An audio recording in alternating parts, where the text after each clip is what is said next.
જય શ્રી કૃષ્ણ ભાઈ. જય શ્રી કૃષ્ણ. શું નામ છે ભાઈ તમારું? કલ્પેશભાઈ. કલ્પેશભાઈ ક્યાંથી આવ્યા? આણંદથી. આણંદથી. અને કઈ જગ્યાએ ભેંસ ખરીદવા માટે આવ્યા? કૃષ્ણા ડેરી ફાર્મમાં. કોની પાસે આવ્યા છો? વૈભવભાઈ પાસે. કેટલી ભેંસો લીધી ભાઈ? 2 ભેંસો લીધી. વિયાણી લીધી ગાભણી? વીઆઈની લીધી છે. બંને વિયાણી? હા. અને બંનેના નીચે પાડી છે? હા. ભેંસો કેવી મળી ભાઈ? મસ્ત છે.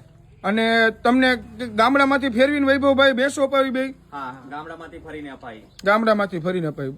ભાઈ તમારું શું નામ છે? મનોજ. મનોજભાઈ. મનોજભાઈ ભેંસો તમને કેમ લાગી? એકદમ મસ્ત. અને વૈભવભાઈ નો સ્વભાવ કેવો છે? એકદમ સારો. અને બીજા કોઈ કસ્ટમરને ભેંસ લેવી હોય તો કૃષ્ણા ડેરી ફાર્મ આવી શકે? હા, આવી શકે.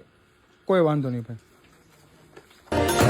હે નાથ નારાયણ વાસુદેવા, હે નાથ નારાયણ વાસુદેવા, શ્રી કૃષ્ણ ગોવિંદ હરે મુરારી, હે નાથ નારાયણ વાસુદેવા. હે ચૂકટું હારીને યુદ્ધ જીત્યા કે રૂડી કા